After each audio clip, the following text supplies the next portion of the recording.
Bismillahirrahmanirrahim. Assalamualaikum warahmatullahi wabarakatuh.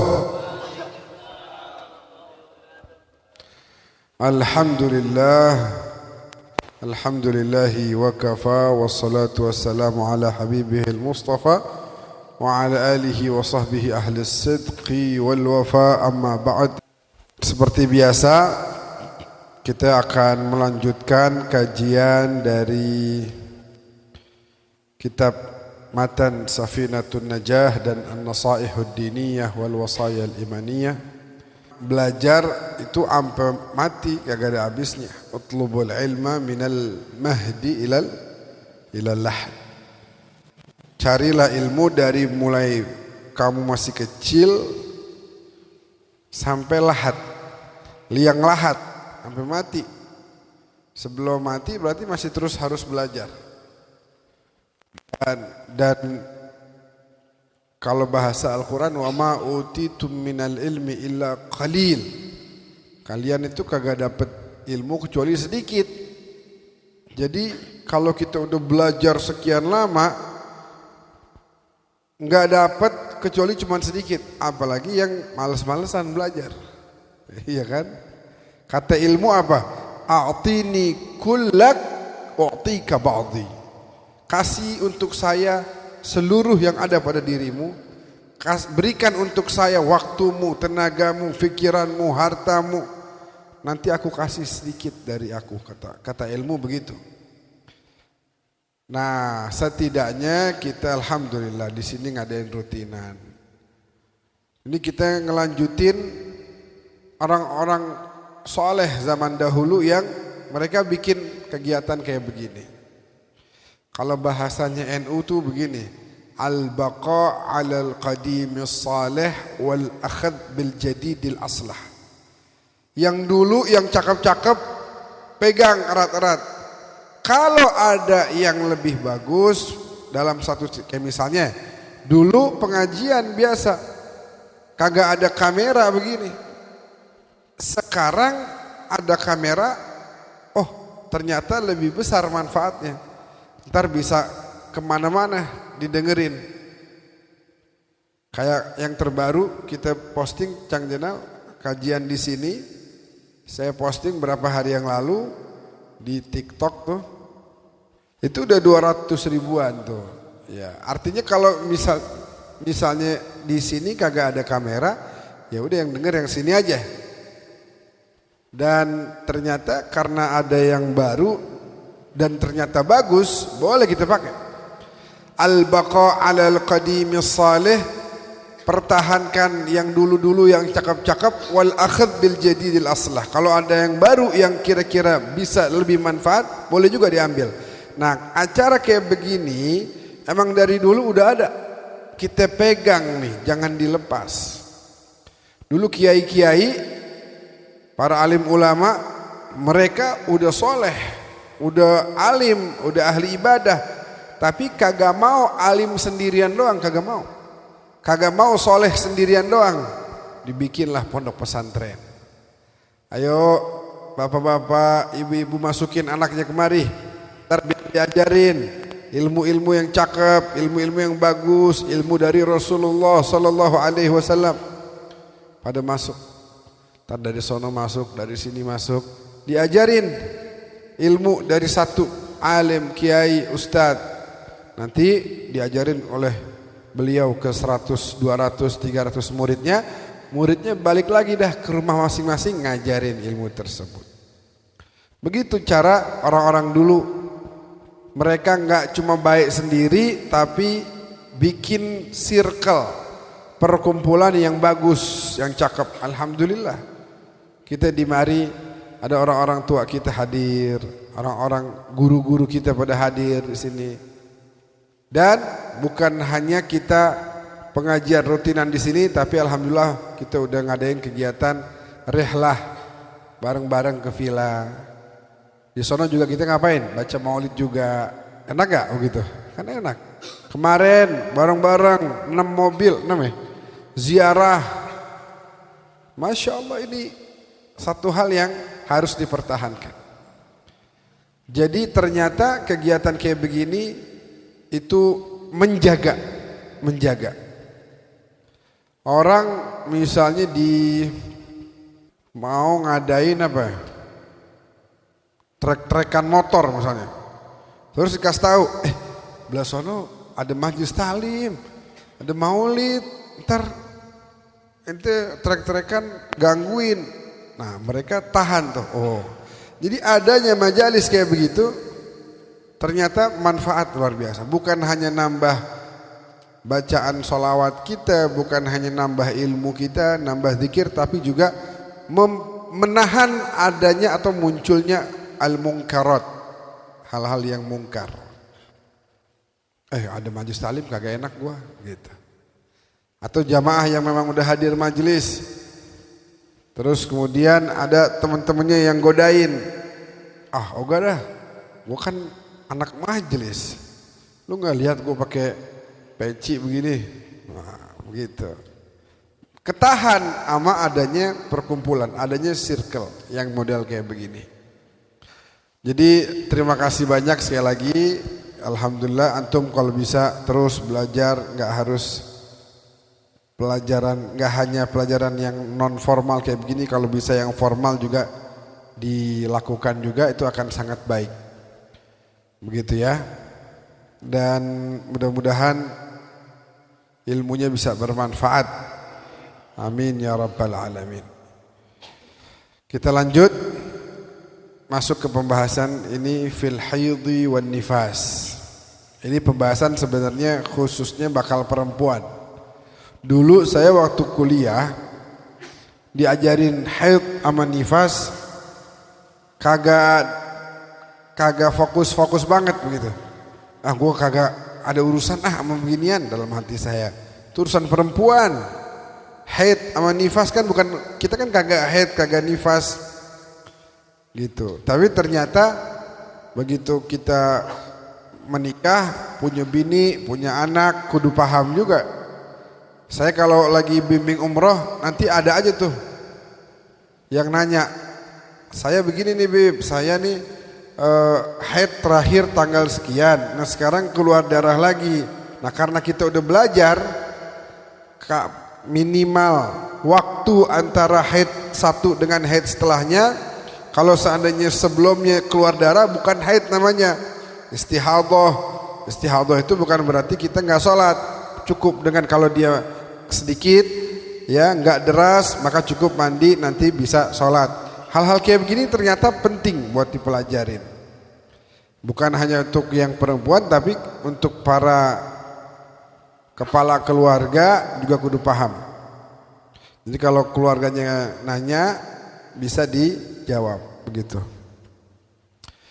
Ada haid, ada nifas, ada istihadhah. Ini pembahasannya sederhana di sini. Ntar kapan-kapan kita bahas lebih mendalam lagi begitu ya. Haid paling sedikit itu yaumun wa lailah, sehari semalam, berarti 24 jam.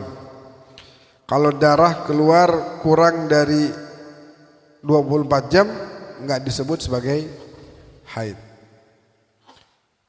Keluar misalnya malam-malam jam segini keluar darah, terus ditungguin pas subuh nggak keluar lagi, nah itu belum 24 jam, berarti bisa jadi itu istihadhah atau darah kotor atau darah yang keluar gara-gara sakit, berarti itu bukan haid karena nggak sampai 1 hari 1 malam. Wa ghalibuhu, biasanya haid itu situn au saba', 6 atau 7 hari, rata-rata begitu. Kurang lebih jadi 6 atau 7 hari, seminggu. Wa aktsaruhu 15 yauman bilayaliha. Paling banyak haid itu 15 hari.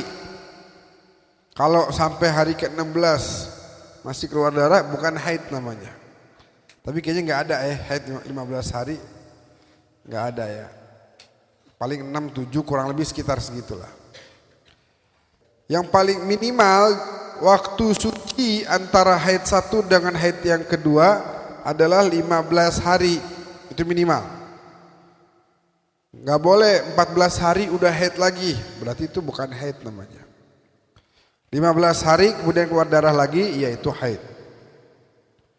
Biasanya antara haid yang satu sama haid yang berikutnya kurang lebih 24 atau 23 hari. Tapi nggak ada maksimal. Maksudnya nggak ada maksimal antara haid satu sama haid berikutnya itu misalnya sebulan, 2 bulan, 3 bulan. Kadang bisa sampai setahun baru haid lagi, ada yang begitu ada. Biasanya hamil ya.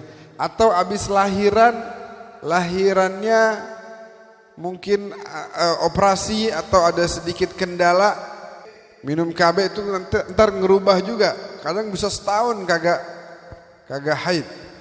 Orang haid sekali nggak haid lagi terus-terusan seumur hidup, bisa jadi gitu ya. Jadi nggak ada maksimalnya. Dan nifas, aqallun nifas majjah. Nifas paling sedikit itu majjah atau sesaat. Wa ghalibuhu biasanya arba'una yauman 40 hari, wa aktsaruhu sittuna yauman maksimal 60 hari. Itu berkaitan dengan nifas. Biasanya nifas kapan tuh? Habis lahiran ya, kelar hamil ngelahirin, ntar keluar darah nifas. Darah nifas itu kalau nggak keluar sampai berhari-hari, selama masih keluar sebelum 15 hari itu tetap namanya nifas. 10 hari baru keluar nih darah, itu nifas. 12 hari, 13 hari itu masih disebut sebagai nifas. Naam. Sekarang kita masuk ke nasaih ad-diniyah wal wasaya al-imaniyah. Allah berfirman, wal takum minkum ummah, hendaknya di antara kalian ada sebagian.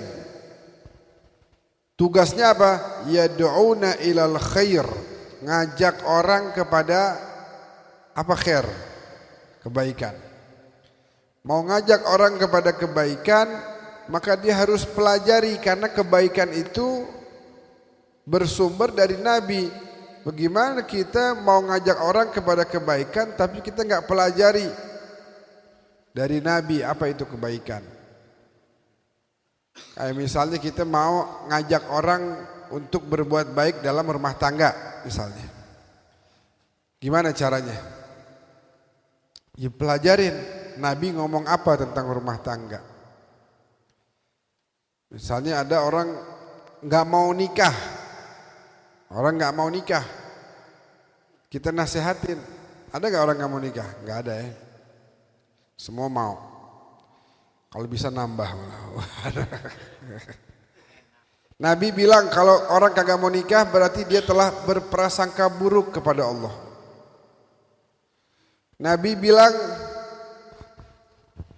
memberikan 1 dirham kepada keluarga, bini sama anak-anak kita lebih besar pahalanya di sisi Allah dibanding kita ngasih 1000 dirham untuk orang yang lagi jihad fisabilillah.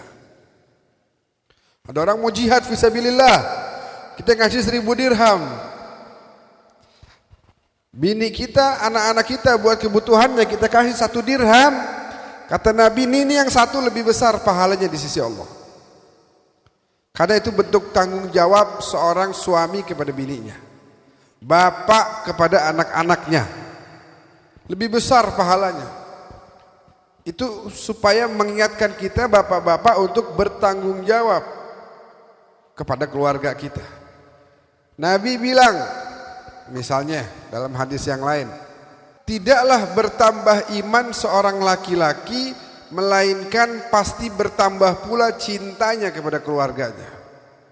Jadi kalau kita mau tahu iman kita nambah apa kagak, lihat kita makin cinta gak sama keluarga kita, makin sayang gak kita, perhatian apa enggak, kita benahin apa yang salah, nasehatin kalau berbuat yang kurang baik dengan cara yang sopan, santun, penuh dengan cinta, kata-kata yang lembut, dengan tegas tapi lembut. itu bukti bahwa iman kita bertambah.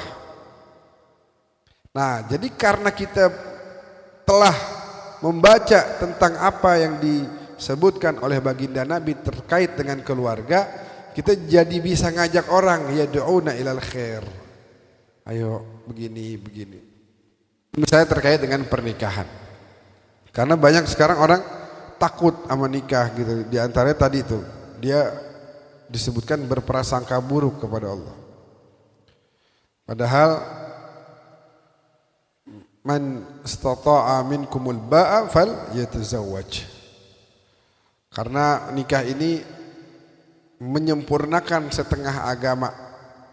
Hendaknya kita tinggal nambahin setengah yang lain dengan terus bertakwa, ibadah, baca Quran biar rajin, begitu. Misalnya Alwi lagi belajar ke pondok pesantren, belajar, nanti balik ke rumahnya bisa yad'una ilal khair. Bisa termasuk kelompok orang yang ngajak kepada kebaikan. Karena dia udah pelajarin tuh, oh begini kata Nabi. Yang paling tahu kebutuhan manusia ya jelas Nabi. Kita mau tahu nih yang cakep harusnya gimana sih? Ya baca dulu. Baca dulu apa perkataan Nabi, karena itu udah pasti paling sempurna udah.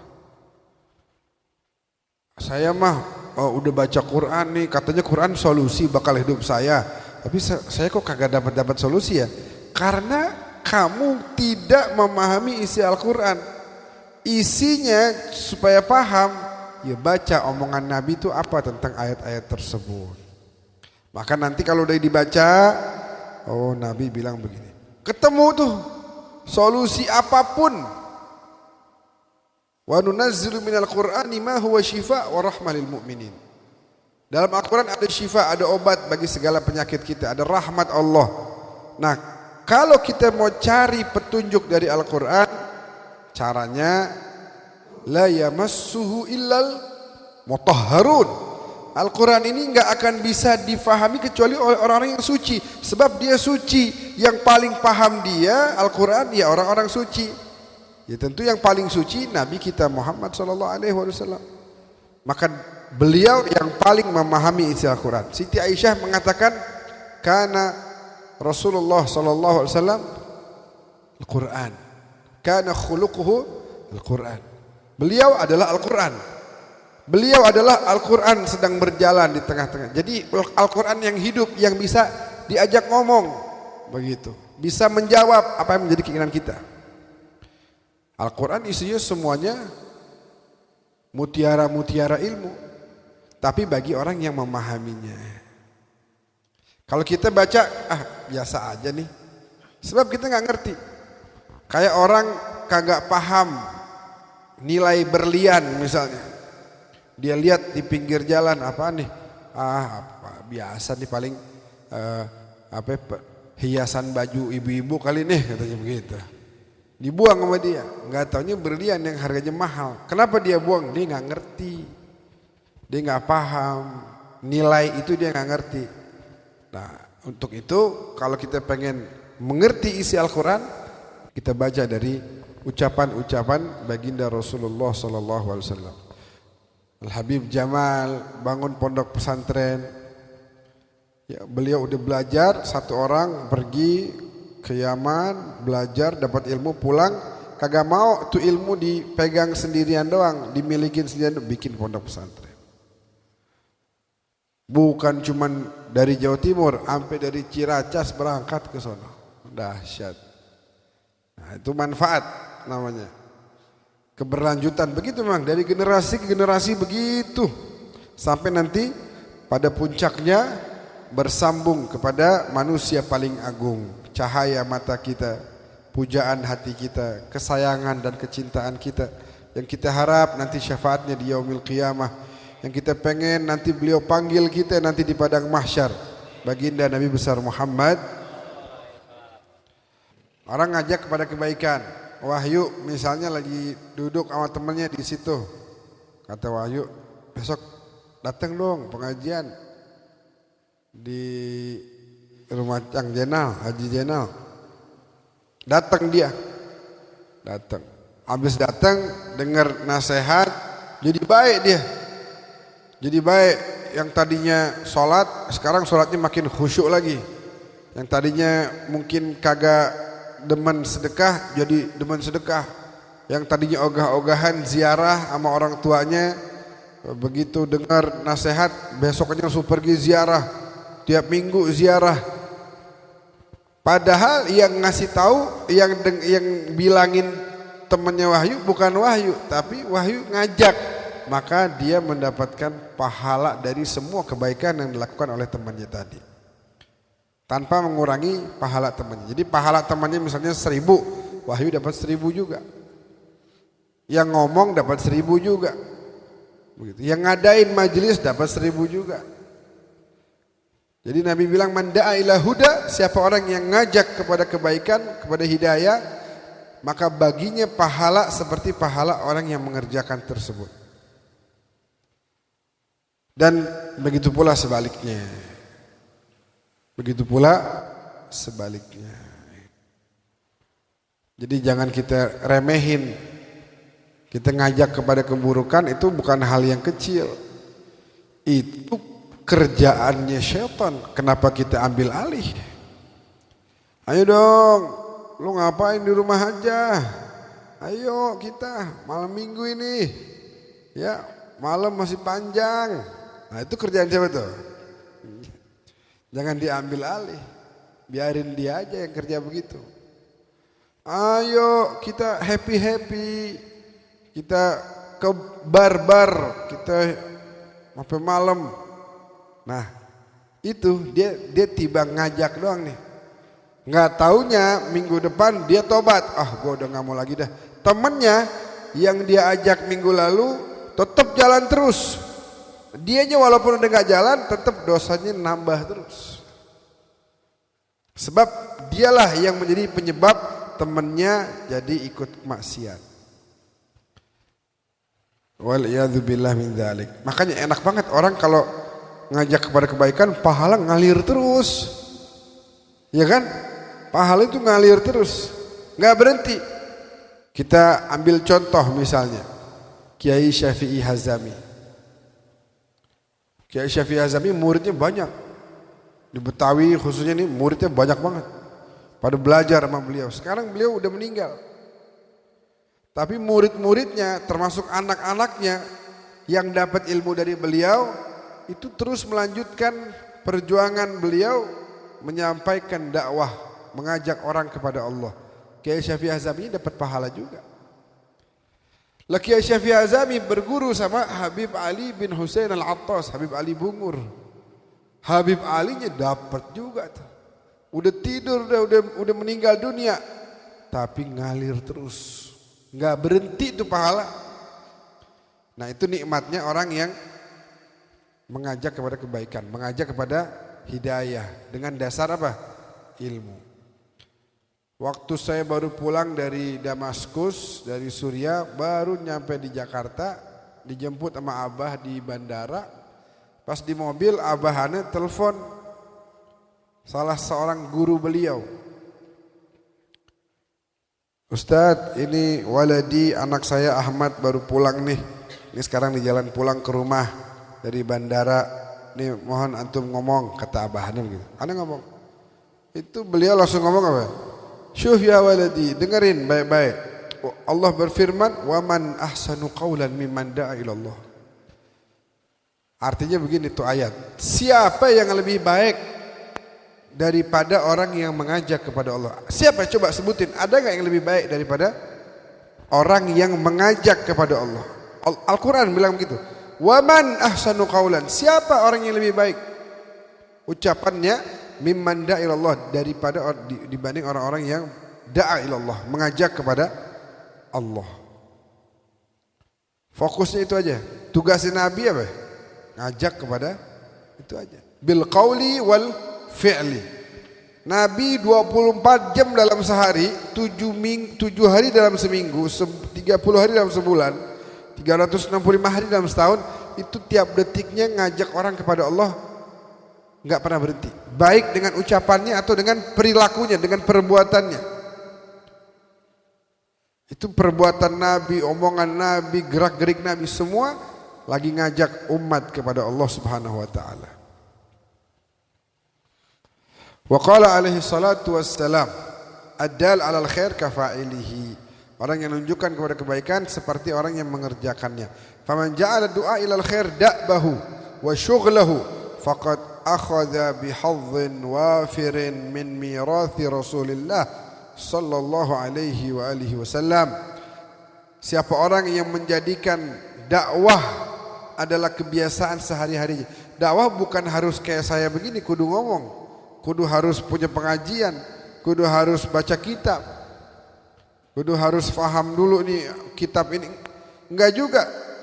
Kadang-kadang kalau kita mau manfaatin HP kita nih, kita taruh di status WhatsApp kita yang baik-baik, kemudian membuat orang lain menjadi mengambil manfaat dari status kita, itu dakwah juga.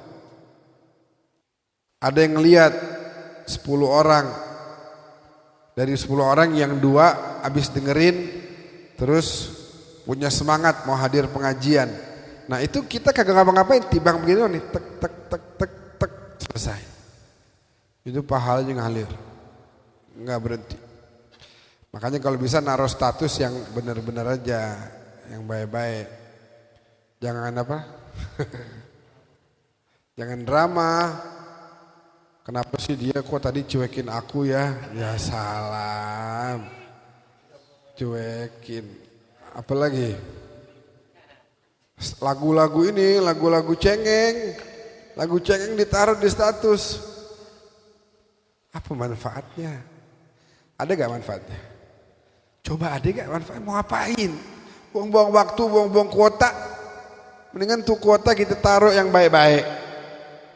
Taruh Habib Syekh Solo lagi baca qasidah. Taruh ceramahnya Habib Jindan di status kita. Orang pada dengerin. Wah manfaat banget tuh. Itu sama termasuk orang yang faman ja'ala du'a ilal khairi da'bahu wa syughlahu. Siapa orang yang menjadikan dakwah adalah kebiasaannya dan kerjaan sehari-harinya, faqad akhadha, berarti dia telah mendapatkan bihadhin wafirin, bagian jumlah yang besar min mirathi Rasulillah, dari warisannya beliau baginda Nabi Muhammad sallallahu alaihi wasallam. Wasara ala sabilihi allati qala Allah Ta'ala fiha qul hadhihi sabili adu ila Allah ala basiratin ana wa man ittaba'ani wa subhanallahi wa ma ana minal musyrikin. Falam yakun syughluhu alaihi salatu wasalam fi jami' awqatihi ghaira ad-da'wa ila Allah biqawlihi wa fi'lihi walidhalik ba'athahu Allah wa bidzalika amarahu kama qala ta'ala qul innama umirtu an a'budallaha wa la usyrika bihi ilaihi ad'u wa ilaihi ma'ab. Katakan wahai Nabi kepada umatmu, aku diperintah untuk menghamba kepada Allah dan tidak syirik, tidak menyembah kepada selain Allah, dan untuk mengajak umat kepada Allah dan menyadarkan bahwa kita semua akan kembali kepada Allah. Fa aqrabun nas min Rasulillah, orang paling dekat dengan Nabi, wa aulahum bihi fid dunya wal akhirah, dan orang yang paling dekat, paling utama di dunia dan akhirat, ahrasahum ala hadzal amal, yang paling mikirin urusan ini. Nahi mungkar, kemungkaran harus dihindarin, kebaikan harus dijalanin. Wa aktsaruhum syughlan bihi wa atammuhum dukhulan fihi, ani ad-da'wah ila al-khair al-mufassar bil iman wa ta'ah wa nahi an diddayhima alladhaini huma al-kufr wal ma'siyah. Wa qawluhu ta'ala wa ya'muruna bil ma'ruf wa yanhauna 'anil munkar wa ulaika humul muflihun. Wal falah huwa al fawzu bi sa'adati dunya wal akhirah. Wal amr bil ma'ruf wa nahy 'anil munkar min a'zam sya'airid din wa aqwa da'aim al islam wa aham al wadha'if 'ala al muslimin wa bihima qiwamul amri wa salah asy-sya'n kullih wa bi ihmalihima تتعطل الحقوق وتتعدى الحدود ويخفى الحق wa yadhhar al-batil. Sedikit lagi. Wal ma'ruf ibara an kulli syai'in amara Allah bi fi'lihi wa ahab min ibadihi al-qiyam bihi wal munkar kullu syai'in kariha Allah fi'lah. Jadi ma'ruf itu apa yang disebut dengan amar ma'ruf? Ma'ruf itu adalah apa aja yang Allah suruh kita dan Allah pengen kita melaksanakannya. Munkar sebaliknya. A'ni al-amr wa nahi la budda minhu wa la rukhsata fi tarkihi wa qad qala sallallahu alaihi wasallam man ra'a minkum munkaran falyughayyirhu bi yadihi. Itu Nabi yang suruh. Kalau antum ngelihat ada kemungkaran maka antum harus nahi mungkar dengan tangan antum sendiri, Nabi bilang. Kalau nggak bisa fabilisanih, dengan mulutnya. Kalau nggak bisa fabi qalbih, minimal di hati kita. Ya Allah, kok ada begituan ya? Aduh, ya, kok ada umatnya Nabi nih masih pada tenggelam dalam kemaksiatan. Minimal di hati harus ada perasaan begitu. Kalau bisa nasihatin, kalau bisa lagi ubah dengan tangan kita. Kita lakukan sesuatu gitu. Wa dzalika adhaful iman. Yang dengan hati tadi itu yang paling ringan deh tuh, paling rendahnya iman. Wa fi riwayatin ukhra wa laysa wara'a dzalika ya'ni al-inkar bil qalb min al-iman mithqala dzarrah. Ini serem nih. Kalau antum dengan hati juga enggak, berarti enggak ada iman dalam hati. Disuruh sama Nabi, ubah kemungkaran dengan tanganmu. Enggak bisa ya Rasulullah, saya enggak mampu. Ya udah dengan lisan kamu nasihatin, kamu lakukan sampaikan sesuatu. Nggak bisa saya. Ya udah dengan hati nggak ngapa-ngapain, cuman di hati ingkar begitu. Ya itu di situ masih ada kemungkaran, di situ masih ada orang yang kagak ikut sama ajaran syariat. Kalau nggak ada itu juga, maka